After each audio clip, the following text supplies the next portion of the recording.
الحمد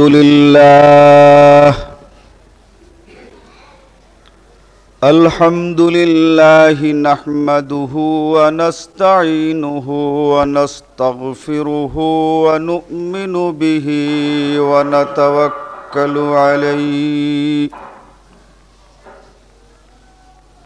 ونعوذ بالله من شرور أنفسنا ومن سيئات أعمالنا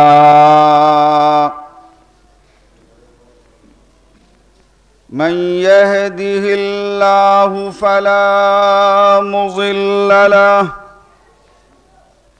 ومن يضلله فلا هادي له ونشهد أن لا إله إلا الله وحده لا شريك له ونشهد أن محمدًا عبده ورسوله أما بعد فإن خير الحديث كتاب الله وخير الهدي هدي محمد صلى الله عليه وسلم وشر الأمور محدثاتها وكل محدثة بدعة وكل بدعة ضلالة وكل ضلالة في النار أعوذ بالله من الشيطان الرجيم بسم الله الرحمن الرحيم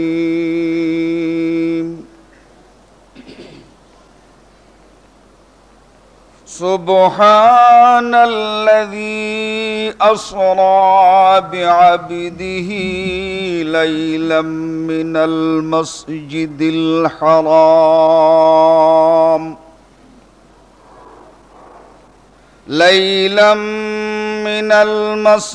الحرام إلى المسجد الأقصى الذي باركنا حوله لنريه من آياتنا إنه هو السميع البصير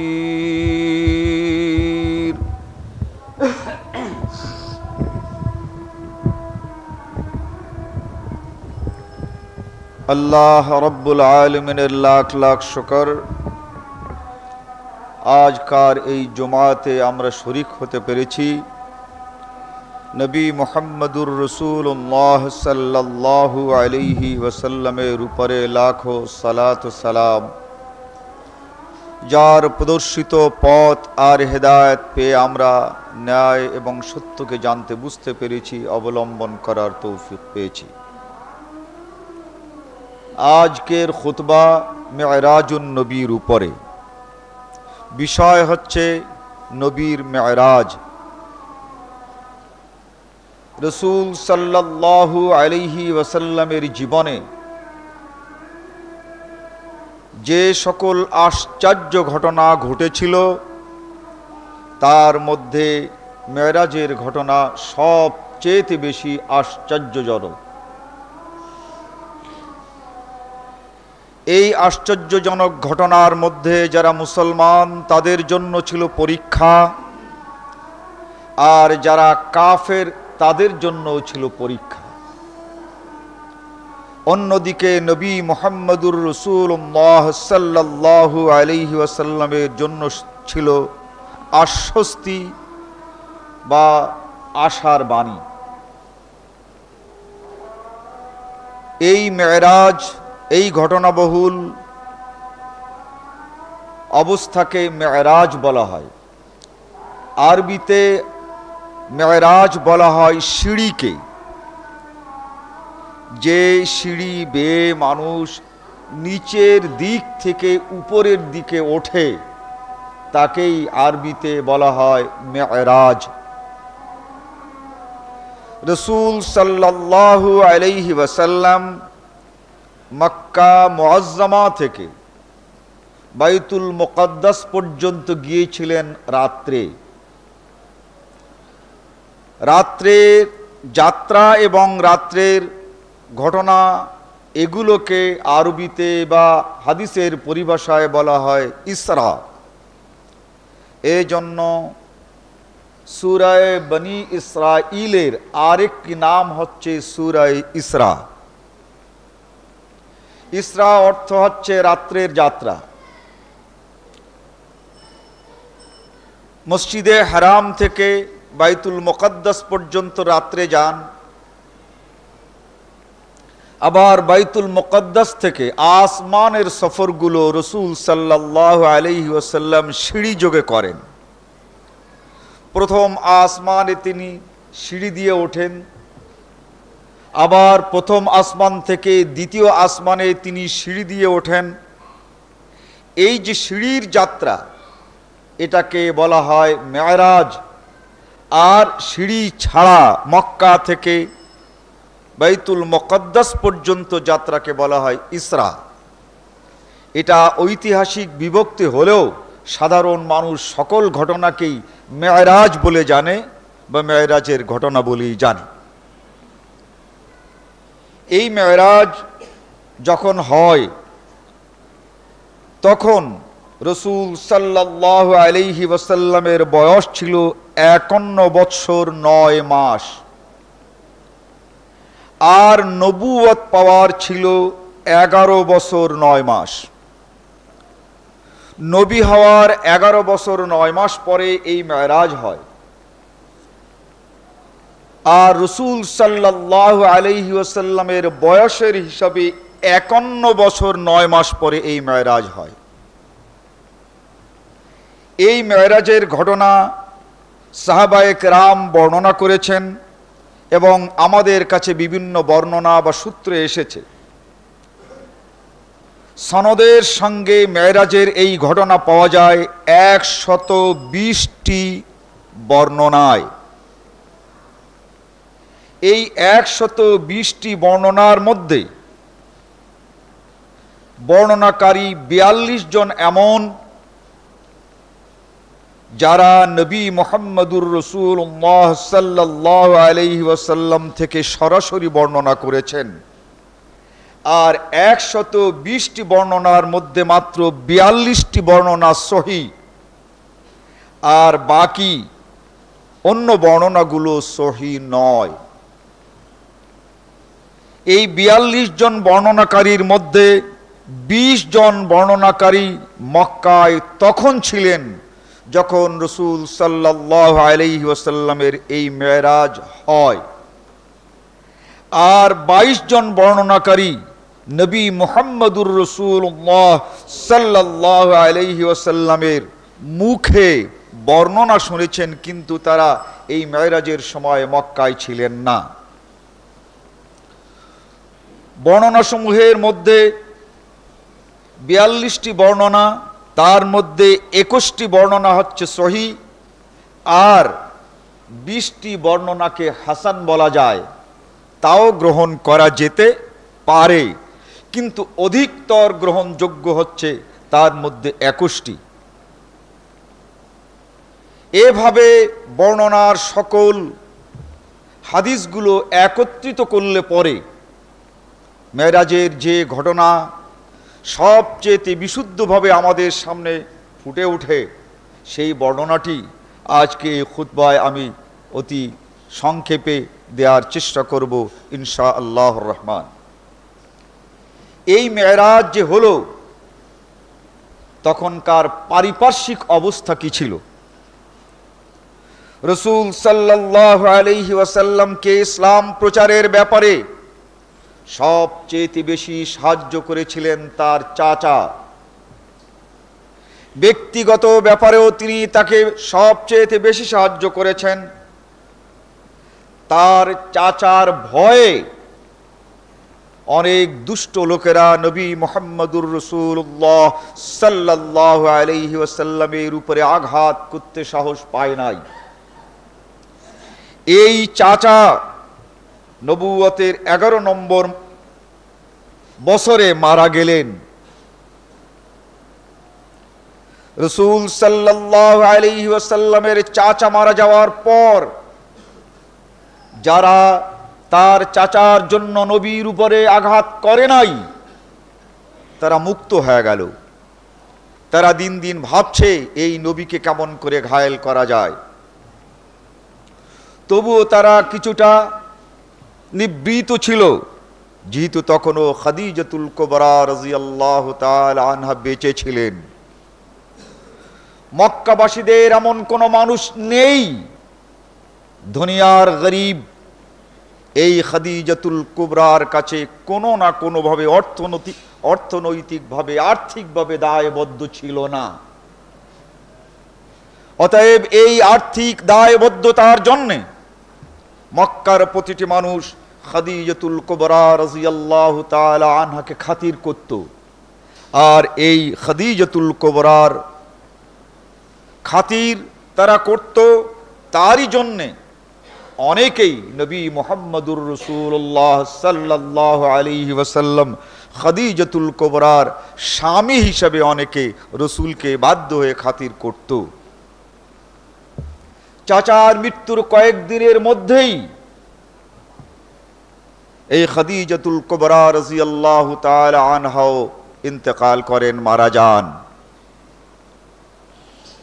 দুনিয়ার বুকে যে দুটো বাহ্যত সাহায্যকারী ছিলেন তারা দুইজন মরে যাওয়ার পর মক্কার মুশরিকরা, মক্কার কাফেররা রাসূল সাল্লাল্লাহু আলাইহি ওয়াসাল্লামের উপরে ক্ষিপ্ত হয়ে উঠল। তারা সিদ্ধান্ত নিল প্রথমে এই মুসলমানদের এক এক করে শেষ করতে হবে। এরপরে যখন এই মুসলমানদের নবী সাথী শূন্য হয়ে পড়বে তখন এমনি বাপ দাদার ধর্মে আবার ফিরে আসবে। রাসূল সাল্লাল্লাহু আলাইহি ওয়াসাল্লাম দেখতে পেলেন হযরত খুবাইব রাদিয়াল্লাহু তাআলা আনহু একদিন এলেন, আসতে পারছেন না, কুজো হয়ে আসছেন। রাসূলকে তার জামা খুলে দেখালেন, ইয়া রাসূলুল্লাহ, আগুন জ্বালানো হয়েছে, দাউ দাউ করা আগুনটি নিভিয়ে দেওয়া হয়েছে। চার হাতে পায়ে দড়ি বেঁধে আমাকে তুলে ওই অঙ্গারের উপরে শোয়ায় দেওয়া হয়েছে এবং আমার বুকের উপরে একটি মানুষ দাঁড়িয়ে চাপা দিয়েছে আর বলছে, বাপ দাদার ধর্মে আবার ফিরে আয়। যখন আমি বিহুশ হয়ে গেছি, ওরা বুঝতে পেরেছে আমার হুঁশ নাই, তখন আমাকে ওরা ছেড়ে দিয়েছে। মাতা নাসরুল্লাহ, আল্লাহর নবী আপনি বলেছেন আল্লাহ আমাদের সাহায্য করবে। এভাবে যদি এক এক করে আমরা নিঃশেষ হয়ে যাই তাহলে আমাদের সাহায্য কবে আসবে আর কেমন করে আমরা ঈমানকে টিকিয়ে রাখতে পারবো। এর কয়েকদিন পর কাফেররা ইয়াসার এবং তার স্ত্রী সুমাইয়াকে এবং তাদের সন্তান আম্মারকে গ্রেফতার করল। বলছে তাকে, তোমরা বাপ দাদার ধর্মে ফিরে আসো, তোমাদেরকে মুক্তি দেওয়া হবে। যদি ফিরে না আসো তাহলে যে জাহান্নাম থেকে বাঁচবার জন্য মুহাম্মদের ধর্মকে অবলম্বন করেছো, এই দুনিয়ায় সেই জাহান্নামে তোমাদেরকে জ্বালিয়ে খতম করা হবে। এলান করে দেওয়া হলো সারা মক্কায় বাপ দাদার ধর্ম পরিত্যাগ করার জন্যে এই দুনিয়ায় জাহান্নামের আগুন দেখে যাও, এই জাহান্নামের জ্বলন দুনিয়ায় দেখে যাও। আগুন জ্বালানো হলো। আম্মারকে, তার পিতা ইয়াসারকে, তার মাতা সুমাইয়াকে হাজির করা হলো, আর আগুন দেখানো হলো। হয় ওই আগুনে জ্বলবে, নতুবা বাপ দাদার ধর্মে আবার ফিরে আসবে। কেউ রাজি হলেন না। সর্বপ্রথম 75 বছরের বৃদ্ধ ইয়াসার রাদিয়াল্লাহু তাআলা আনহুকে হাত পা বেঁধে ওই আগুনের ভিতরে তারা ফেলে দিল। নবী মুহাম্মদুর রাসূলুল্লাহ সাল্লাল্লাহু আলাইহি ওয়াসাল্লাম অর্থের বিনিময়ে এই তিনটি ব্যক্তিকে কাফেরদের কাছ থেকে ছাড়িয়ে নিতে চেয়েছিলেন, কিন্তু তারা ছাড়ে নাই। টাকা দিতে চেয়েছিলেন, অর্থ দিতে চেয়েছিলেন যে তাদেরকে তোমরা ছেড়ে দাও, তারা ছাড়ে নাই। দ্বিতীয় দিন 70 বছরের বৃদ্ধা সুমাইয়া রাদিয়াল্লাহু তাআলা আনহাকে উলঙ্গ করে ফেলল। দুটি উটের উপরে তাকে বসিয়ে দিয়ে আবু জেহেল তার লজ্জাস্থানে বল্লম দ্বারা আঘাত করে তাকে শহীদ করল এবং আগুনের মধ্যে ফেলে দিল। শেষ দিন হযরত আম্মার রাদিয়াল্লাহু তাআলা আনহুর পালা। বলল, দেখো তোমার পিতা গিয়েছে পয়লা, তারপরে মা গিয়েছে, এরপরে তোমার পালা। তুমি যদি বাপ দাদার ধর্মে ফিরে না আসো তাহলে ওই আগুনেই তোমাকে জ্বলতে হবে। তুমি কি করতে চাও? আম্মার রাদিয়াল্লাহু তাআলা আনহু ভাবতে লাগলেন যে আমি করব কি? আমি কি বাঁচবার জন্য ওদের কাছে অন্তত পক্ষে মুখে বলবো যে আমি বাপ দাদার ধর্মে ফিরে গেলাম, বেঁচে যাই, তারপরে যা হয় হবে? আবার স্থির হলেন যে না, এই কথা আমি বলতে পারি না।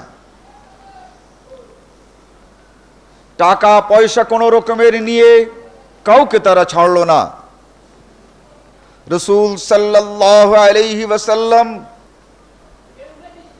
জানতে পারলেন যে কিছুক্ষণের মধ্যেই আম্মারকে এই আগুনের ভিতরে ফেলে দেওয়া হবে। চলে এলেন আম্মার রাদিয়াল্লাহু তাআলা আনহুকে আগুনে ফেলবার জন্য লম্বা একটি বাঁশের চড়ক গাছে বাঁধা হয়েছে এবং ওখানেই তাকে ফেলে দেওয়া হবে। মুহাম্মদুর রাসূলুল্লাহ সাল্লাল্লাহু আলাইহি ওয়াসাল্লাম পিছনের দিক থেকে আসতে লাগলেন। কিছু লোক দেখতে পেল যে পিছনে রাসূল সাল্লাল্লাহু আলাইহি ওয়াসাল্লাম আসছেন, তাই জল্লাদদেরকে বলা হলো তাড়াতাড়ি ফেলে দাও, নতুবা আবার কোনো বিপদ হতে পারে। তাদের সেই কৌশল মতো আম্মারকে ওই আগুনের ভিতরে ফেলে দিল। রাসূল দূর থেকে দেখলেন।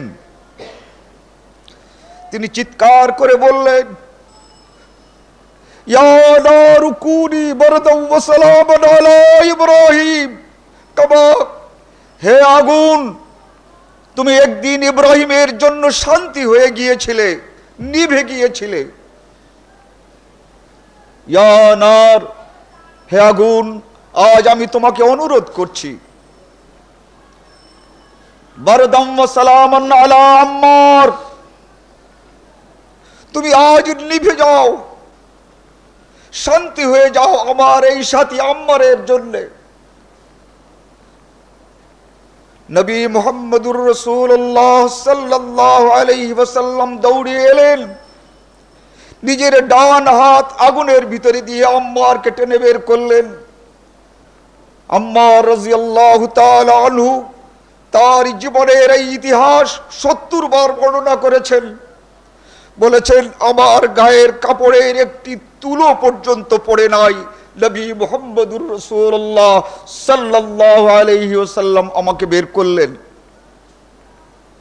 এই অবস্থা ছিল মক্কায়। আল্লাহর নবী তার সাথীদেরকে বাঁচাবার জন্য কি করতে পারেন?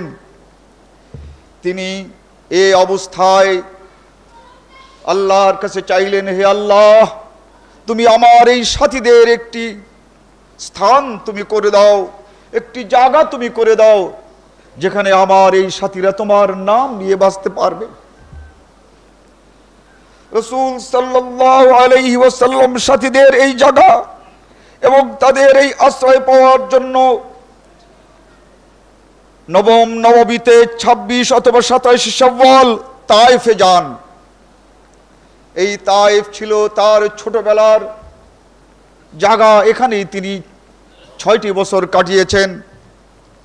নবী মুহাম্মদুর রাসূলুল্লাহ সাল্লাল্লাহু আলাইহি ওয়াসাল্লাম এই তায়েফের 3 সরদার আব্দ ইয়ালিল, মাসউদ, হাবিব এর প্রত্যেকের পিতার নাম ছিল আমর ইবনে উমাইর ইবনে আউফ।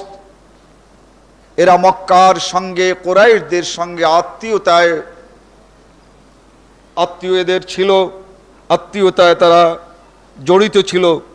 রাসূল সাল্লাল্লাহু আলাইহি ওয়াসাল্লাম তাদের কাছে গেলেন রাজা আন ইয়াবুহু। রাসূল সাল্লাল্লাহু আলাইহি ওয়াসাল্লাম মুসলমানদের আশ্রয়ের জন্য সেখানে গিয়েছিলেন। তদনীন্তন আরব সমাজে দস্তুর ছিল, কোনো ব্যক্তি বা কোনো দল যদি কোনো জাতির কাছে আশ্রয় চায়, তাদের নীতি আর আদর্শ ছিল তারা আশ্রয় দিত। মুহাম্মদুর রাসূলুল্লাহ সাল্লাল্লাহু আলাইহি ওয়াসাল্লাম মুসলমানদের আশ্রয়ের জন্য এই তায়েফ গেলে তায়েফের এই সরদাররা নবী মুহাম্মদুর রাসূলুল্লাহ সাল্লাল্লাহু আলাইহি ওয়াসাল্লামকে আশ্রয় দিতে অস্বীকার করলো এই মুসলমানদেরকেও। তারা বুঝিয়ে দিতে চাইল যে আমরা আশ্রয় তো দেব না, এখানে যদি আসো তাহলে কি অবস্থা হবে। তারা তাদের গোলাম এবং বান্দীগুলোকে লেলিয়ে দিল নবী মুহাম্মদুর রাসূলুল্লাহ সাল্লাল্লাহু আলাইহি ওয়াসাল্লামের উপরে। পাথর মারতে শুরু করে দিল, বলে দিল দেখো এই পাথরগুলো যেন বুকের উপরে না লাগে, বুকের থেকে নিচে যেন লাগে, আর রাস্তায় পাথর খেয়ে যেন এই মানুষ দুটো হযরত যায়েদ এবং এই মুহাম্মদ যেন গড়াগড়ি খেতে থাকে।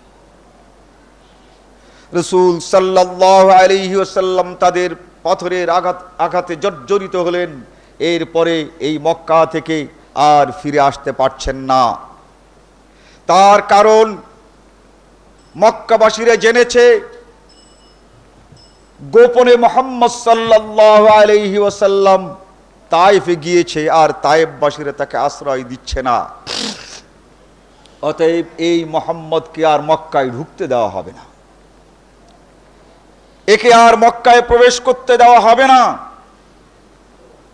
মুতঈম ইবনে আদি রাদিয়াল্লাহু তাআলা আনহু, তিনি মক্কার এক অংশের একটি ছোট্ট গোত্রের, তিনিও ছিলেন সরদার। মুতঈম ইবনে আদি বললেন মসজিদে হারামের সামনে এসে যে আশ্রয় দানের অধিকার আমারও আছে, আর এই আরবরা আশ্রয় দিয়ে এসেছে, এই মুহাম্মদ সাল্লাল্লাহু আলাইহি ওয়াসাল্লাম মক্কারই সন্তান, আমি তাকে আশ্রয় দেব। সেই সময়কার ভয়াবহতা দেখে তার ভাই ব্রাদার কুরাইশরা পর্যন্ত আতকে উঠেছিল যে মুহাম্মদ সাল্লাল্লাহু আলাইহি ওয়াসাল্লামকে আশ্রয় দিলে মক্কায় যে আগুন জ্বলবে, সেই আগুন নিভাবার মতো ক্ষমতা কুরাইশ এই বনু হাশিমের নাই। তারা হিমশিম খাচ্ছিল। মুতঈম ইবনে আদি রাদিয়াল্লাহু তাআলা আনহু যখন আশ্রয় দিলেন, নবী মুহাম্মদুর রাসূলুল্লাহ সাল্লাল্লাহু আলাইহি ওয়াসাল্লাম ধীরে ধীরে মক্কায় প্রবেশ করেছেন। অসহায় অবস্থা, একদিকে স্ত্রী নেই যার কাছে তিনি উপস্থিত হয়ে আন্দোলনের ক্ষেত্রে যেখানে তার ব্যর্থতা অথবা যেখানে তিনি পরিশ্রান্ত হতেন, সেখানে তিনি তার কাছ থেকে শুনতেন আশার বাণী, সেই স্ত্রী নেই। অন্যদিকে মুসলমানদের ঘরে ঘরে তাদের অত্যাচার হচ্ছে, এই অবস্থায় তিনি কি করতে পারেন? মক্কায় পৌঁছাবার পর কিছুদিন ধরে তিনি প্রত্যক্ষ করলেন যে মক্কা ছাড়া ছাড়া আমাদের আর কোনো গত্যন্তর নেই। চিন্তা আর দুশ্চিন্তায় তিনি অসুস্থ হয়ে পড়লেন। জ্বর এলো, জ্বর ভারাক্রান্ত অবস্থায় মুহাম্মদুর রাসূলুল্লাহ সাল্লাল্লাহু আলাইহি ওয়াসাল্লাম রাতের অন্ধকারে হাতিমে কাবা, কাবার উত্তর দিকের গোল যে জায়গাটি দেখা যায় এই জায়গা ছিল, এই জায়গাটায় থাকতেন উম্মে হানি রাদিয়াল্লাহু তাআলা আনহা। তিনি কাবা এবং মসজিদে হারাম ঝাড়ু দিতেন, তাকে সেখানে থাকার জায়গা দেওয়া হয়েছিল। তার কাছে তিনি চলে আসেন। উম্মে হানি রাদিয়াল্লাহু তাআলা আনহা তিনি মুসলমান হয়ে গিয়েছিলেন, কেউ তা জানতো না। তিনি কিছুক্ষণের জন্য পরিচর্যা করাতে রাসূল সাল্লাল্লাহু আলাইহি ওয়াসাল্লাম ঘুমিয়ে পড়লেন। এই ঘুম অবস্থায় রাসূল সাল্লাল্লাহু আলাইহি ওয়াসাল্লামকে ডাকা হলো। জিবরাইল আলাইহিস সালাতু ওয়াসসালাম ডাকলেন, কুম ইয়া রাসূলুল্লাহ, হে আল্লাহ রসুল, ঘুম নয়, জেগে যান, সজাগ হন। রাসূল সাল্লাল্লাহু আলাইহি ওয়াসাল্লাম বলেন, প্রথম আওয়াজটি আমার মনে হলো বিশাল এক নদী, যে নদীর ওই পার থেকে কেউ যেন আমাকে ডাকছে। আমি বুঝতে পারলাম না আমি কি সজাগ, আমি কি সত্যি স্বপ্ন দেখছি না। আমি আওয়াজ শুনছি, আবার ডাক হলো, কুম ইয়া রাসূলুল্লাহ, হে আল্লাহর নবী আপনি জাগুন। আমি তখন চোখ খুললাম, স্পষ্ট আমার মনে হলো সত্যই আমাকে কেউ ডাকছে, আর ডাকার আওয়াজ আমার কানে আসছে। তৃতীয়বার আবার যখন শুনলাম, কুম ইয়া রাসূলুল্লাহ, হে রাসূল আপনি জাগুন, আমি পুরোপুরি জেগে গেলাম। কয়েক মুহূর্তের মধ্যে আমি দেখি জিবরাইল আলাইহিস সালাতু ওয়াসসালাম আমার সামনে। তিনি আমাকে বললেন, ইযহাব মাই, হে নবী আপনি আমার সঙ্গে আসুন। আমি এলাম। তিনি আমাকে জমজমের কুয়ার কাছে নিয়ে হাজির করলেন। আমার এই গলা থেকে শুরু করে পেট পর্যন্ত চিরে ফেললেন, আমার হৃৎপিণ্ডকে বের করলেন, জমজমের পানি দিয়ে আমার এই হৃদয়কে ধুয়ে দিলেন এবং আবার সব যথাস্থানে রেখে দিলেন, হাতটি বুলিয়ে দিলেন। আমি চেয়ে দেখলাম কেবলমাত্র একটি দাগই বাকি আছে, আর কোনো জ্বালা যন্ত্রণা এবং আমার কোনো ক্ষত নাই। জিবরাইল বললেন যে আসুন, আমি এলাম। দক্ষিণ দিকের একটি খাম্বার সাথে একটি প্রাণী আমি বাধা দেখলাম, দেখতে সেটা ঘোড়ার মতোই। দুনাল ফারাসে ফাওকাল হিমার, এই জানোয়ারটি ঘোড়ার চেয়েতে একটু ছোট এবং গাধার চেয়েতে একটু বড়। ইউকালু লাহু বুরাক, জিবরাইলের কাছে শুনলাম এই প্রাণীটির নাম হচ্ছে বুরাক। এই বুরাকে আমি চড়লাম। এই বুরাকে চড়ার পর জিবরাইল আমার সামনে ছুটতে লাগলো। জিজ্ঞাসা করলাম কোথায় আমাকে নিয়ে যাচ্ছেন। তিনি বললেন যে আজকে আপনাকে আল্লাহর নির্দেশে আসমানের সফর করাবো, আবার এখানেই আবার আপনাকে নিয়ে আসব। চললেন। কিছু দূর যাওয়ার পর এই বুরাকের গতি থেমে আসছে।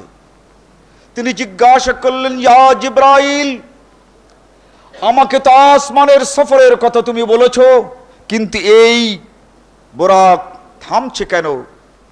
তিনি বলছেন, একটু অপেক্ষা করুন, এমন একটি জায়গায় আপনাকে নিয়ে যাব যেখানে আপনি ছোট্টবেলায় এসেছেন আর আসেন নাই। ওই শহরের কাছে যখন আসলো, বুরাক থেমে গেল।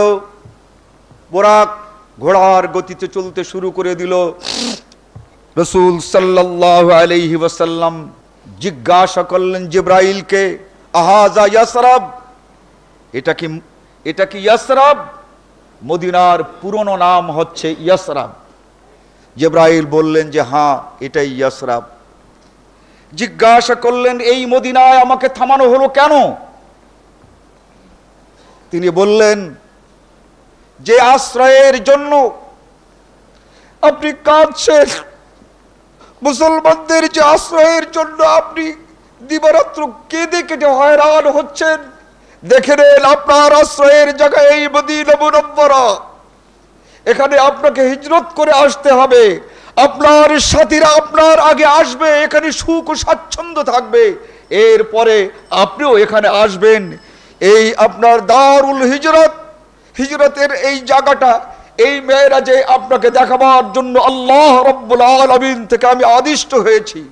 এখানে আপনার মসজিদ হবে। তাই নবী মুহাম্মদুর রাসূলুল্লাহ সাল্লাল্লাহু আলাইহি ওয়াসাল্লাম যখন মদিনায় প্রবেশ করেন, সকলেই ওই উটের দড়ি থামিয়ে দেয়, বলে ইয়া রাসূলুল্লাহ আপনি এখানে থামুন, এখানে আপনাকে রাখতে চাই। কিন্তু আল্লাহর নবী থামেন নাই, তিনি বারবার বলেছিলেন আমার উট কোথায় থামবে, তার হুকুম আল্লাহ রাব্বুল আলামিন উটকে দিয়ে রেখেছে, অতএব উটকে যেতে দাও। এই আবু আইয়ুব আনসারী রাদিয়াল্লাহু তাআলা আনহুর বাড়ির পাশে যেখানে এই মদিনা মুনাওয়ারার মসজিদ, এইখানে এসে এই উট থেমেছিল। তার কারণ মেরাজের দিনে নবী মুহাম্মদুর রাসূলুল্লাহ সাল্লাল্লাহু আলাইহি ওয়াসাল্লামকে দেখানো হয়েছিল যে এটাই হচ্ছে আপনার মসজিদ, আপনার সাহাবাদের কবরস্থান হবে এই জায়গাতে, এইখানে আপনার বাড়িঘর হবে, আর এই চতুর্দিকে আপনার সাহাবায়ে কেরামরা থাকবে। এই পুরো নীল নকশা নবী মুহাম্মদুর রাসূলুল্লাহ সাল্লাল্লাহু আলাইহি ওয়াসাল্লামকে এই মেরাজে এই সময়ে দেখানো হয়। এরপরে রাসূল সাল্লাল্লাহু আলাইহি ওয়াসাল্লাম নিদ্রিত এই ইয়াসরাবের সব কিছু দেখে এরপরে আবার রওনা হলেন। কিছু দূর অগ্রসর হওয়ার পর তিনি একটি কান্না শুনতে পান। জিবরাইলকে বলেন, হে জিবরাইল, ওই যে কাঁদছে।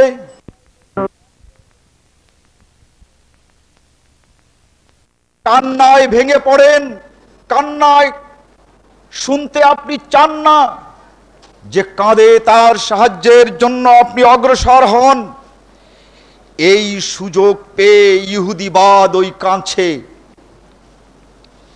এই ইহুদিবাদ একটি আওয়াজ হয়ে কাঁদছে। আপনি যদি এই বুরাকের গতি ওই দিকে করে দিতেন, তাহলে এই মেরাজ এখানেই শেষ হয়ে যেত। ইসলাম প্রচারের পরে ইহুদিদের পরাজয় হবে, আর পরাজিত ইহুদিবাদ পরাজয়ের জন্য কাঁদছে। অতএব হে আল্লাহর নবী, আপনি শুধু বলেছেন কিন্তু বোরাক যে ওই দিক করেন নাই, এটাই আপনার সৌভাগ্য। এরপরে তিনি আরো কিছু দূর অগ্রসর হওয়ার পর আর একটি কান্না শুনতে পান। তিনি বলেন, জিবরাইল, কিসের কান্না? ইয়া নবী আল্লাহ, কান্না শুনে আপনার অন্তরে ব্যথা হয়। এই ব্যথা আছে বলেই ওরা সুযোগ পায়। এই কান্না, এটা হচ্ছে খ্রিস্টবাদের কান্না। ইসলাম প্রচারের পরে খ্রিস্টানরা যে পরাজিত হবে, খ্রিস্টবাদের যে পরাজয় হবে, এই পরাজিত খ্রিস্টবাদ কাঁদছে। আপনি ওদিকে যাননি, ভালো করেছেন। এরপর রাসূল সাল্লাল্লাহু আলাইহি ওয়াসাল্লাম দেখতে পান অষ্টাদশী একটি সুন্দরী মহিলা বাঁচাও বাঁচাও করে চিৎকার করছে। রাসূল সাল্লাল্লাহু আলাইহি ওয়াসাল্লাম এই মরুভূমির অন্ধকারের মধ্যে একটি মাত্র মহিলার এই চিৎকার শুনে জিবরাইলকে বললেন, জিবরাইল, একটু জোর করে ডাকলেন। কিন্তু আজ কথা আছে, জিবরাইলের কথা ছাড়া তিনি কোথাও থামবেন না। বললেন, হে জিবরাইল, অন্তত পক্ষে এই মেয়েটাকে উদ্ধার করো। তিনি বললেন, ইয়া নবী আল্লাহ, মুখেই শুধু বলেছেন, থামেন নাই, এটাই হচ্ছে আপনার সৌভাগ্য। শয়তান মানুষকে প্রতারণা করে, আপনাকে প্রতারিত করতে পারে নাই। যেহেতু আপনি নারীদের সম্মান দেন আর তাদের দুর্দশায় আপনি জীবনভর সাহায্য করেছেন, তাই শেষবারের মতো শয়তান একটি অষ্টাদর্শী অনিন্দ সুন্দরী হয়ে বিপদের ভান করে এই মেরাজ থেকে আপনাকে বিরত রাখতে চেয়েছিল। আপনি এই চিৎকারে থেমে যান নাই, এটা আপনার সৌভাগ্য। এভাবে নবী মুহাম্মদুর রাসূলুল্লাহ সাল্লাল্লাহু আলাইহি ওয়াসাল্লাম অগ্রসর হতে থাকেন। এরপরে তিনি বাইতুল মুকদ্দাস পৌঁছে যান।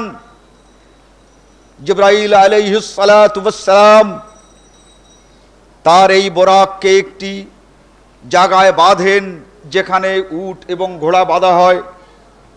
রাসূল সাল্লাল্লাহু আলাইহি ওয়াসাল্লাম ইতিমধ্যেই মসজিদের দরজায় পৌঁছে গেছেন। যে দেখেন সকল নবীরা দাঁড়িয়ে গেছেন, যেমন এখন নামাজ পড়বেন, কেবলমাত্র ইমাম সাহেবের আসতে যেন বাকি। রাসূল সাল্লাল্লাহু আলাইহি ওয়াসাল্লাম পিছনের দিকে হাঁটাহাঁটি করছেন আর জিবরাইলের অপেক্ষা করছেন।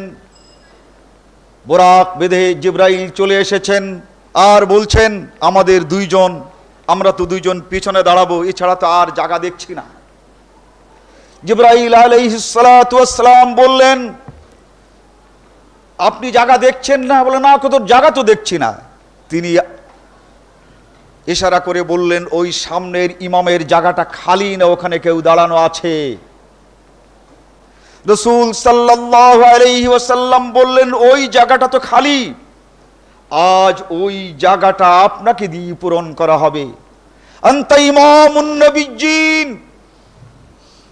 এই সকল ইমামরা হবে আজ আপনার মুক্তাদি, আর আজ হবেন এই সমস্ত ইমামদের, সমস্ত নবীদের আপনি ইমাম। জিবরাইল আলাইহিস সালাতু ওয়াস সালামের কথায় আম্বিয়ায়ে কেরাম পিছনের দিকে তাকিয়ে দেখেন নবী মুহাম্মদুর রাসূলুল্লাহ সাল্লাল্লাহু আলাইহি ওয়াসাল্লাম। সকল নবীরা একযোগে আল্লাহর নবীকে সালাম করলেন। রাসূল সাল্লাল্লাহু আলাইহি ওয়াসাল্লাম জবাব দিলেন এবং রাসূল সাল্লাল্লাহু আলাইহি ওয়াসাল্লামকে সামনের দিকে যাওয়ার জন্য জায়গা ছেড়ে দেওয়া হলো। আল্লাহর নবী সামনে গেলেন এবং সেখানে সামনে দাঁড়িয়ে ঠিক সেইভাবে 2 রাকাত নামাজ পড়ালেন, যেভাবে আজকে আপনারা জুমার 2 রাকাত নামাজ পড়বেন।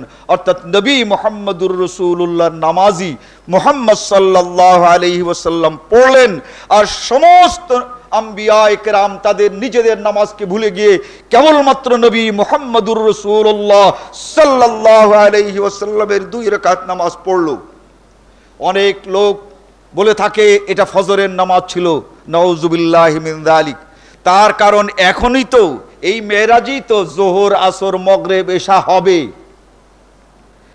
5 ওয়াক্ত নামাজ যেটাকে ফজর বলা হয়, জোহর বলা হয়, আসর বলা হয়, এখনো তো হয় নাই। এর আগে ফজরের নামাজ হলো কি করে? নবী মুহাম্মদুর রাসূলুল্লাহ সাল্লাল্লাহু আলাইহি ওয়াসাল্লামের মেরাজের কাহিনীর ভিতরে অনেক এমন কিছু ঢুকানো হয় যা শুনতে যেমন হাসিও লাগে, অযৌক্তিক। যা হোক, নবী মুহাম্মদুর রাসূলুল্লাহ সাল্লাল্লাহু আলাইহি ওয়াসাল্লাম 2 রাকাত নামাজ সেইভাবে পড়ালেন। আম্মানি জিবরিল আলাইহিস সালাতু ওয়াস সালাম ইনদাল বাইতে মাররাতাইন। রাসূল সাল্লাল্লাহু আলাইহি ওয়াসাল্লাম বলেন যে আমার এই নামাজ আমি নিজে আবিষ্কার করিনি। জিবরাইল আলাইহিস সালাতু ওয়াস সালাম আল্লাহর ঘর কাবার পাশে দাঁড়িয়ে আমাকে 2 বার নামাজ শিক্ষা দিয়েছেন। হে উম্মত, আমি তোমাদেরকে জিবরাইলের নামাজ যেভাবে আমি দেখেছি সেইভাবে তোমাদেরকে নামাজ শিক্ষা দিয়েছি। সেই রকমের 2 রাকাত নামাজ এই বাইতুল মুকদ্দাসে তিনি পড়ালেন। পড়াবার পর রাসূল সাল্লাল্লাহু আলাইহি ওয়াসাল্লাম বসলেন। আম্বিয়ায়ে কেরাম রাসূল সাল্লাল্লাহু আলাইহি ওয়াসাল্লামের সামনে একটি গ্লাসে করে দুধ দিল, একটি গ্লাসে মধু দিল, আর একটি গ্লাসে শরবত দিল।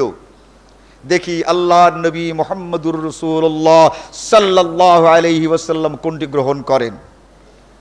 রাসূল সাল্লাল্লাহু আলাইহি ওয়াসাল্লাম 3টার মধ্য থেকে তিনি দুধ তুলে নিলেন।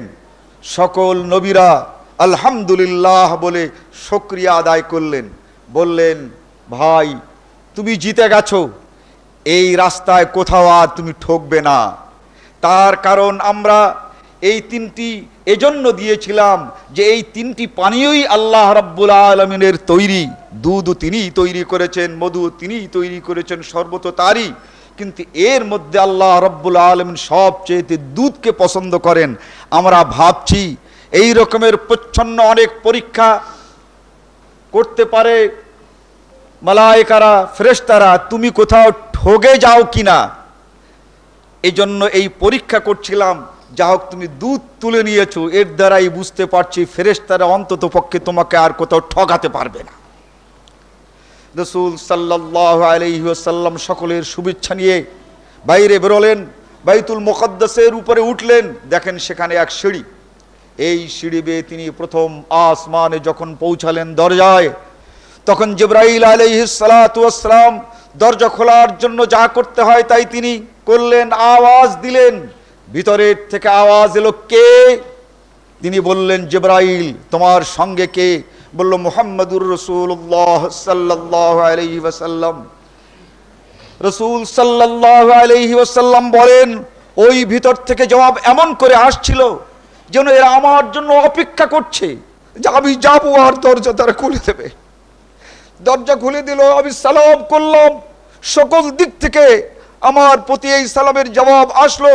দেখলাম সেখানে হযরতে আদম আলাইহিস সালাতু ওয়াস সালাম, হযরতে আদম আলাইহিস সালাতু ওয়াস সালাম সেখানে আছেন এবং তার ডান দিকে অনেক আদম সন্তান, বাঁ দিকে অনেক আদম সন্তান। ডান দিকের এই মানুষগুলো দেখলে খুব সুন্দর, চেহারা তাদের ভালো, খুব সুখ এবং স্বাচ্ছন্দ্যে আছে। তাদের দিকে যখন তিনি তাকান, হাসতে থাকেন।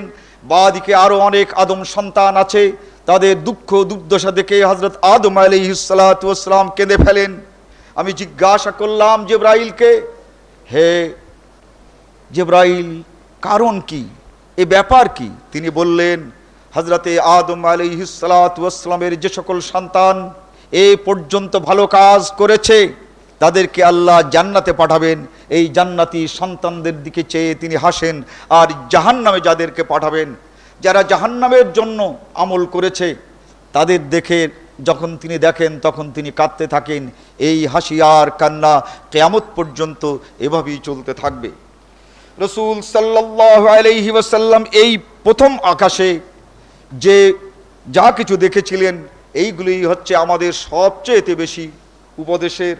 রাসূল সাল্লাল্লাহু আলাইহি ওয়াসাল্লাম জিবরাইলের সঙ্গে অগ্রসর হয়ে দেখেন এক শ্রেণীর মানুষ, দেখতে তাদের ভালোই মনে হচ্ছে, দারুণ ক্ষুধার যন্ত্রণা। এই যন্ত্রণায় তারা পচা গোশত খাচ্ছে, যে গোশতে পচা তো পচাই বটে এবং এত দুর্গন্ধ যে বহু দূর থেকে রাসূল সাল্লাল্লাহু আলাইহি ওয়াসাল্লাম বলেন যে আমি দাঁড়িয়ে থাকতে পারছি না। ক্ষুধার প্রচণ্ড যন্ত্রণায় তারা এই পচা গোশতগুলো খাচ্ছে। আমি জিজ্ঞাসা করলাম, জিবরাইল, এরা কারা? তিনি বললেন, তোমার উম্মতের মধ্যে যে সকল বিবাহিত পুরুষ জেনা করবে এবং যে সকল বিবাহিতা স্ত্রীরা জেনা করবে, তাদের শাস্তির সবচেয়ে ক্ষুদ্রতম শাস্তি হচ্ছে এই। বাকি জাহান্নামের মধ্যে আর যা হবে সেটা জাহান্নামে পরে দেখতে পাবে। রাসূল সাল্লাল্লাহু আলাইহি ওয়াসাল্লাম আর কিছু দূর অগ্রসর হওয়ার পর দেখতে পান এক শ্রেণীর মানুষ, দেহ তাদের মানুষের মতো, কিন্তু তাদের মুখটা উটের মতো। এই বিরাট উট, তার গোটা গলাটা যেন তার গলায় লাগিয়ে দেওয়া হয়েছে। এই ক্ষুদ্র মানুষ কিছুই করতে পারছে না, সামান্য একটু নড়াচড়া করছে আর চিৎকার করছে। জিজ্ঞাসা করলেন, হে জিবরাইল, আমাকে এ দিয়ে কি বোঝানো হচ্ছে? তিনি বললেন, তোমার উম্মতের মধ্যে তারা যারা ইয়েতিমের মাল ভক্ষণ করেছে, ইয়েতিমের মাল খেয়েছে, জাহান্নামের মধ্যে যে শাস্তিগুলো হবে তার সবচেয়ে ছোট্ট একটি শাস্তি হচ্ছে এই যে এদের মুখগুলো উটের মুখের মতো হয়ে যাবে। মুখের ভারে এই দেহ নিয়ে তারা লড়াচড়া করতে পারবে না। রাসূল সাল্লাল্লাহু আলাইহি ওয়াসাল্লাম আরো কিছু দূর অগ্রসর হলেন, দেখতে পান এক শ্রেণীর মানুষ, তাদের সর্বাঙ্গে এক রকমের চর্মরোগ, তাদের নখগুলো তামার। এই তামার নখ দিয়ে তারা গোটা গাকে চুলকায় ছিঁড়ে ফেলছে, তবুও তাদের এই গায়ের যন্ত্রণা নিবৃত হচ্ছে না। রাসূল সাল্লাল্লাহু আলাইহি ওয়াসাল্লাম জিজ্ঞাসা করলেন, এরা কারা? রাসূল সাল্লাল্লাহু আলাইহি ওয়াসাল্লাম বললেন, এরাই হচ্ছে তোমার উম্মতের মধ্যে যারা হিংসায় মরে এবং গীবত করে, অর্থাৎ ঈর্ষাকারী এবং গীবতকারীদের শাস্তি হচ্ছে এই, এটা হচ্ছে সবচেয়ে কম, জাহান্নামে দেখবে এর বাকিটা। রাসূল সাল্লাল্লাহু আলাইহি ওয়াসাল্লাম এই নখগুলো তামার আর এই চর্মরোগের এখান থেকে আর কিছু দূর অগ্রসর হওয়ার পর দেখতে পান এক শ্রেণীর মানুষ তারা আগুন খাচ্ছে। জিজ্ঞাসা করলেন, ক্ষুধার যন্ত্রণায় এর আগুন খাচ্ছে কেন? রাসূল সাল্লাল্লাহু আলাইহি ওয়াসাল্লামকে বলা হলো, এ হচ্ছে আপনার উম্মতের তারা যাদের উপরে যাকাত এবং ফিতরা ফরজ হয়েছে, অথচ তারা যাকাতও দেয় না, ফিতরা দেয় না, তারা প্রচণ্ড ক্ষুধায় এই আগুন খাচ্ছে। রাসূল সাল্লাল্লাহু আলাইহি ওয়াসাল্লাম এরপর আর কিছু দূর অগ্রসর হওয়ার পর দেখতে পান একটি কালো পাথর সামান্য একটু ছিদ্র হয়ে গেল, সেই ছিদ্রের ভিতর থেকে বিরাট একটি গাভী বেরিয়ে আসছে। এই সামান্য ছিদ্রের ভিতর থেকে গাভী বেরিয়ে আসার পর এই গাভীটি আবার ওই ছিদ্রের ভিতরে প্রবেশ করার চেষ্টা করছে। রাসূল সাল্লাল্লাহু আলাইহি ওয়াসাল্লাম জিজ্ঞাসা করলেন, এ দিয়ে আমাকে কি বোঝানো হচ্ছে? তিনি বললেন, আপনার উম্মতের মধ্যে অনেক লোক থাকবে চগলখোর, এখানে এক রকমের কথা বলে আর ওখানে এক রকমের কথা বলে, এই ভাইয়ের কাছে এক রকমের কথা বলে, ওই ভাইয়ের কাছে আর এক রকমের কথা বলে। এই চগলখোররা যখন দুই জায়গাতে দুই রকমের কথা বলে গন্ডগোল বাঁধিয়ে দেবে, আগুন লাগিয়ে দেবে, এই যখন খুনাখুনি আর আগুন লাগতে শুরু করবে, তখন সে মনে মনে লজ্জিত হবে যে এই কথাটা আমি না বললেও তো পারতাম, এই কথাটা আমি কেন বললাম, এই ভাই ভাই এখন খুনাখুনি শুরু হয়ে গেল, এই কথাটি আমি কেন বললাম, এই কথাটা বলার জন্যই আজ পাড়ায় পাড়ায় আগুন লাগালাগি শুরু হয়ে গেল। এই লজ্জিত চগলখোরদের অবস্থা এটাই তোমাকে বোঝানো হচ্ছে যে সামান্য একটি কথা দিয়ে লাগিয়ে দিয়েছে আগুন, কিন্তু ওই আগুন আবার সে নিজে নিভাতে চায় আর নিভাতে কোনোদিন পারবে না। যেমন সামান্য ছিদ্রের ভিতর থেকে গাভীটি বেরিয়ে এলো, কিন্তু ওই সামান্য ছিদ্রের ভিতরে যখন গাভী আবার প্রবেশ করতে চাইছে আর প্রবেশ করতে পারছে না। এরপর রাসূল সাল্লাল্লাহু আলাইহি ওয়াসাল্লাম আরও কিছু দূর অগ্রসর হওয়ার পর দেখতে পান বিরাট এক শ্রেণীর মানুষ, দেখতে খুবই সুন্দর, খুব চেহারা তাদের ভালো। রাসূল সাল্লাল্লাহু আলাইহি ওয়াসাল্লাম দেখেন হুক, এই বর্ষির মতো গোল গোল হুক দিয়ে তাদের জিহ্বায় গেঁথে টেনে বের করা হচ্ছে এবং কেচি দিয়ে কেটে দেওয়া হচ্ছে। ঠোঁটে হুক লাগানো হচ্ছে, টানা হচ্ছে, কেটে দেওয়া হচ্ছে, মুহূর্তের মধ্যে টানা হচ্ছে, মুহূর্তের মধ্যে কাটা হচ্ছে, যন্ত্রণায় তারা ছটফট করছে। জিজ্ঞাসা করলেন, জিবরাইল এটা কি? বলে, হুজুর আপনার মৃত্যুর পর এক দল বক্তা দুনিয়ায় তৈরি হবে, মুফাসসিরে কোরআন, ওয়াইজ, তারা কি দিয়ে ওয়াজ করে, তাদের এই কথাগুলো কোরআন হাদিসে আছে কিনা খবর নাই। মানুষের কাছে ওয়াজ করে মিথ্যা কাহিনী দিয়ে, মানুষের কাছে ওয়াজ করবে মিথ্যা হাদিস দিয়ে, মানুষের কাছে ওয়াজ করবে যা কোরআন এবং হাদিসে নাই। এই সকল বিরাট বিরাট ওয়াইজদের এই অবস্থা হচ্ছে। খুতাবা উম্মতিক, এরা কোরআন দিয়ে ওয়াজ করে না, হাদিস দিয়ে ওয়াজ করে না, বলছেন এরা কোরআন পড়বে কিন্তু কোরআনের যে অর্থটা করবে ওই কোরআনের আয়াতের সঙ্গে এই অর্থের কোনো সম্পর্ক নাই।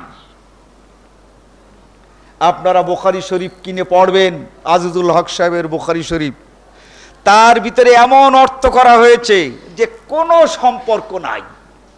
ইমাম বুখারীর মৃত্যুর শত শত বছর পরে কেউ জন্মগ্রহণ করেছেন, তার সমালোচনা উনি ওই কিতাবের মধ্যে এনেছেন।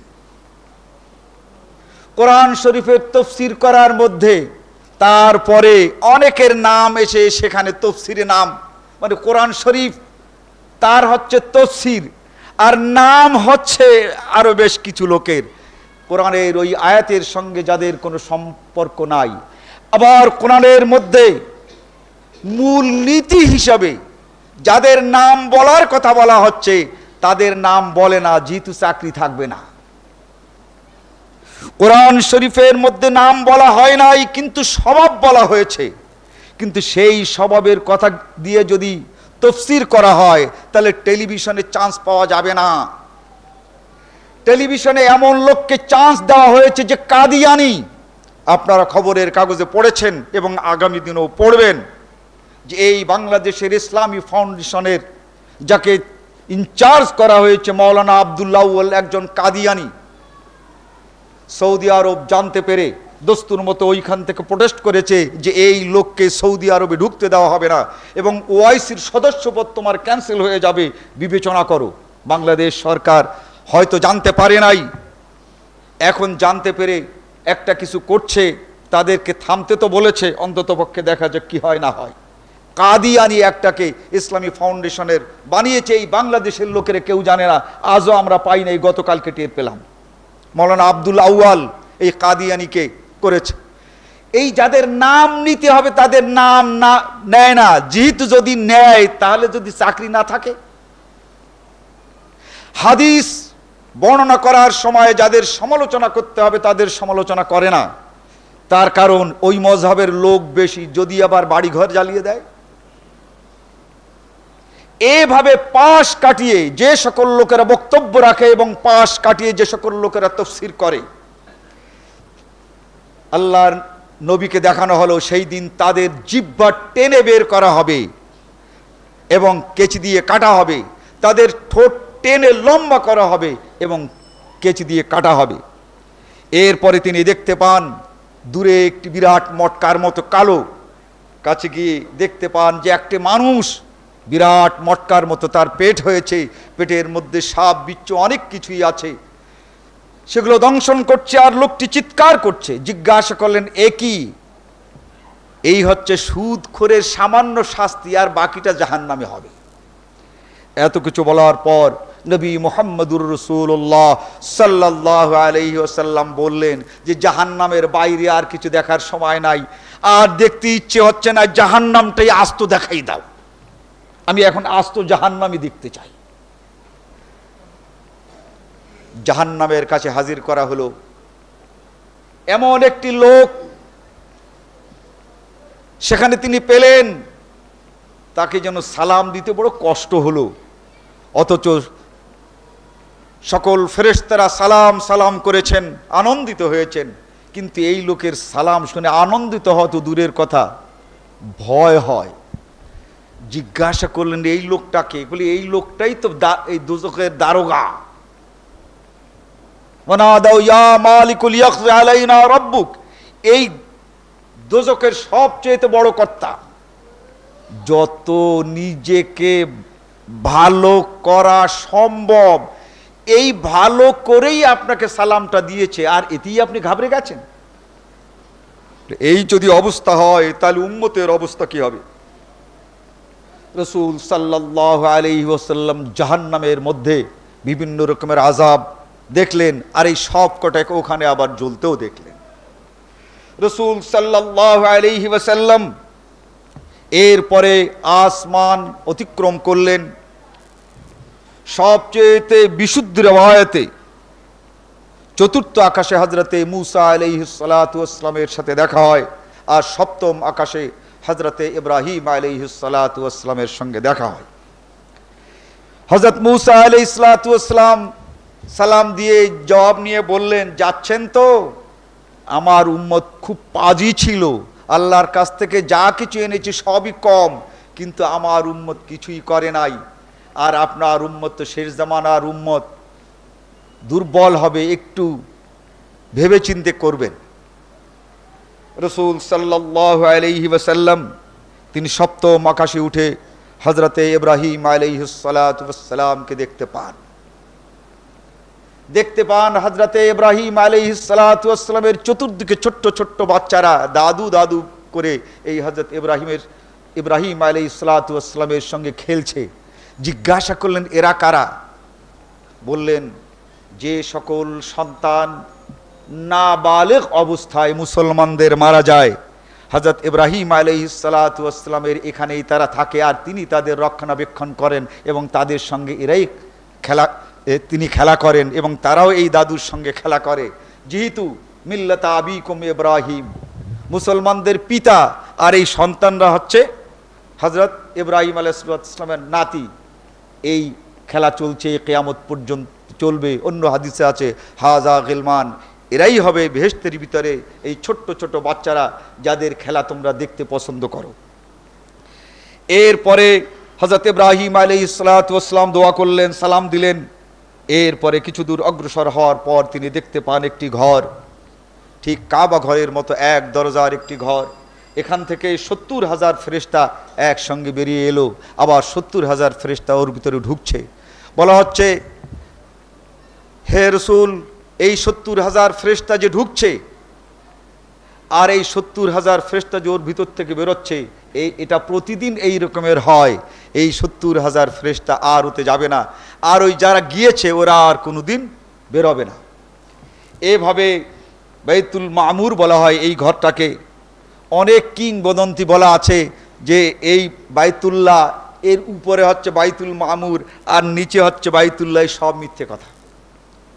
যা হোক, এই বাইতুল মামুরের পাশেই দেখেন তিনি দুটো নদী, নাহরানে জাহেরান ওয়া নাহরানে বাতিনান, দুটো নদী দেখতে পান। একটা নদী অত্যন্ত সুন্দরভাবে ঢেকে রাখা হয়েছে যাতে কোনো ময়লা, কোনো আবর্জনা, কোনো কিছু যেন ঢুকতে না পারে। গোটা নদীটাকে কাভার করে এত সুন্দর। জিজ্ঞাসা করলেন, এর মধ্যে কি? বলে, এর মধ্যে একটা নদী। বলে, ওটার মধ্যে কি? বলে, ওটাও একটা নদী। বলে, দেখাও।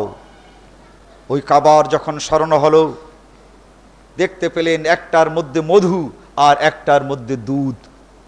তিনি বললেন যে এই মধু আর দুধ কিয়ামতের দিন তোমার উম্মতকে এই মধু আর দুধ যে যেটা পছন্দ করে তার থেকেই তাদেরকে পান করানো হবে। অন্যদিকে আর দুটো নদী দেখেন খোলা। বলেন, এই দুটো নদী কি? নাহরান জাহেরান হাজা নীলুম ওয়া ফরাত। এটা ওই পৃথিবীর নদীর মতোই নদী। একটার পানি মিষ্টি তো অন্যটার পানি লোনা। এটা রাখা হয়েছে কেন? বলে, এরও কাজ সেই দিন দেখতে পাবে। এটা হচ্ছে ওই পানির মতো, আর এই দুটো হচ্ছে আসল এবং মধু এবং দুধ। এরপরে জিবরাইল আলাইহিস সালাম বললেন, আরো চলুন। চললেন। এরপরে তিনি পৌঁছালেন এক জায়গায়। জিজ্ঞাসা করলেন, এ কি? বলে, এটা সামনে জান্নাত। জান্নাতে তিনি গেলেন, সেখানে তিনি বিচরণ করলেন। সেখানে দেখতে পেলেন একটি বড়ই গাছ। এই বড়ই গাছ সূরা আন-নাজম 13 থেকে 18 নম্বর পর্যন্ত, 13 সূরা নাজম 13 থেকে 18। ওয়ালাকাদ রাআহু নাজলাতান উখরা ইনদা সিদরাতিল মুনতাহা ইনদাহা জান্নাতুল মাওয়া ইয ইয়াগশা সিদরাতা মা ইয়াগশা মা যাগাল বাসর ওয়া মা তাগা ওয়ালাকাদ রাআহু মিন আয়াতি রাব্বিহিল কুবরা। বড়ই গাছ দেখতে পান, তার পাতা হাতির কানের মতো বিরাট। এই যে গাছ তিনি দেখতে পেয়েছিলেন, সোনালী রঙের পাতা, তার উপরে এক আলো বিচ্ছুরিত হচ্ছিল, যে আলো আল্লাহর নবী বলেন, পৃথিবীতে আমি কোনোদিন আমার জিন্দিগিতে ওই রকমের আলো আমি দেখি নাই। এই আলো দেখার পর এখানেই হযরত জিবরাইল আলাইহিস সালাম বললেন, এবার একটু চলুন। জান্নাত থেকে বেরিয়ে কিছু দূর অগ্রসর হওয়ার পর বললেন, শোনেন, এই যে বড়ই গাছ, এর থেকে একটু এসেছি, এরপরে আর ওদিকে আমাদের যাওয়ার কোনো কায়দা নাই। এরপরে আপনি যান, এরপরে আপনি একাকী যাবেন। হাদিসে শব্দ এসেছে রফরফ। এই রফরফ কি? রাসূল সাল্লাল্লাহু আলাইহি ওয়াসাল্লামকে জিজ্ঞাসা করা হলে তিনি উত্তর দিয়েছিলেন, লা আইনুন রাআত ওয়ালা উযনুন সামিআত ওয়ালা খাতারা আলা কলবি বাশার। এমন কোনো ভাষা নাই যা দিয়ে আমি তোমাকে বুঝাবো, আর এমন কোনো বুঝবার ক্ষমতা নাই যদি আমি বুঝতে পারতাম আর তোমরা তা বুঝে যেতে।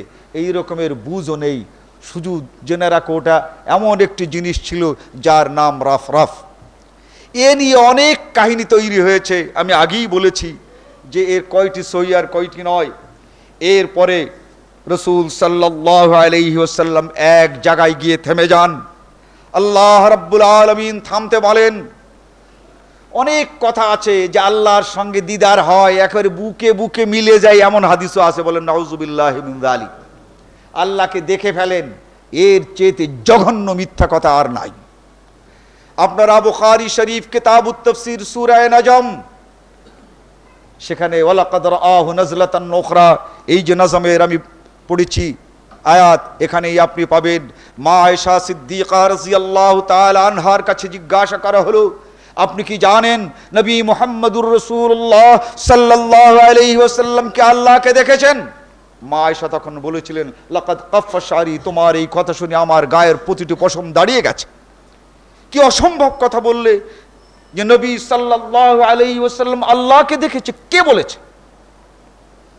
মান ক্বালা রাআ মুহাম্মাদুন রাব্বাহু ফাকাদ আযামুল ফারিয়া, যে ব্যক্তি বলবে যে মুহাম্মদ সাল্লাল্লাহু আলাইহি ওয়াসাল্লাম আল্লাহকে দেখেছেন, এর চেয়েতে বড় ফেরেববাজ, এর চেয়েতে বড় ধোঁকাবাজ দুনিয়ার বুকে আর কেউ নাই।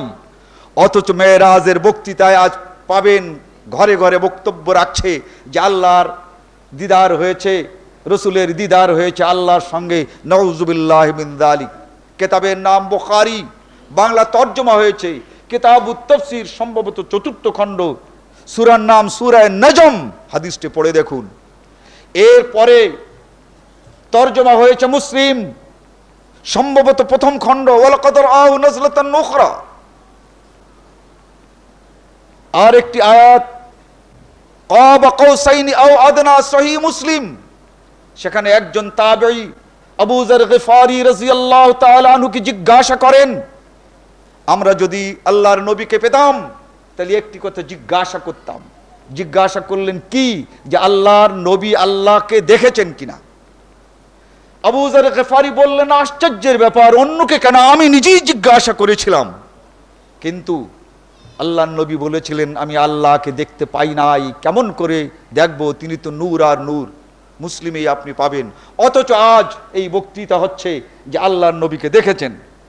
এরপরে 5 ওয়াক্ত নামাজ আল্লাহ তার কাছে প্রথম 50 কমিয়ে কমিয়ে 5 ওয়াক্ত নামাজ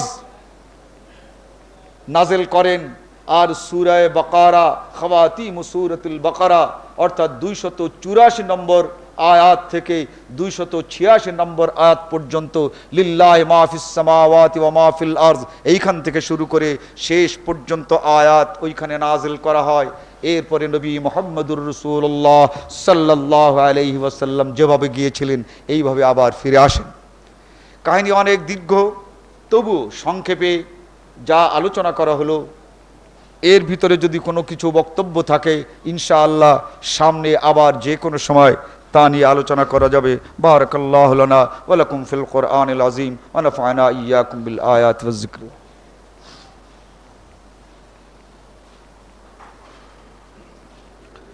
আলহামদুলিল্লাহ আলহামদুলিল্লাহ নাহমাদুহু ওয়া নাস্তাঈনুহু ওয়া নাস্তাগফিরুহু ওয়া নু'মিনু বিহি ওয়া নাতাওয়াক্কালু আলাইহি ওয়া নাউযু বিল্লাহি মিন শুরুরি আনফুসিনা ওয়া মিন সাইয়্যাতি আ'মালিনা মান ইয়াহদিহিল্লাহু ফালা মুযিল্লা লাহু ওয়া মান ইউযলিলহু ফালা হাদিয়া লাহু ওয়া নাশহাদু আন লা ইলাহা ইল্লাল্লাহু ওয়াহদাহু লা শারীকা লাহু ওয়া নাশহাদু আন্না মুহাম্মাদান আবদুহু ওয়া রাসূলুহু আম্মা বা'দ। আউযু বিল্লাহি মিনাশ শাইতানির রাজীম। বিসমিল্লাহির রাহমানির রাহিম। ইন্নাল্লাহা ওয়া মালাইকাতাহু ইউসাল্লুনা আলান নবী ইয়া আইয়ুহাল্লাযীনা আমানু সাল্লু আলাইহি ওয়া সাল্লিমু তাসলিমা। আল্লাহুম্মা সাল্লি على محمد وعلى آل محمد كما صليت على إبراهيم وعلى آل إبراهيم إنك حميد مجيد. اللهم بارك على محمد وعلى آل محمد كما باركت على إبراهيم وعلى آل إبراهيم إنك حميد مجيد. فاذكروني أذكركم واشكروا لي ولا تكفرون.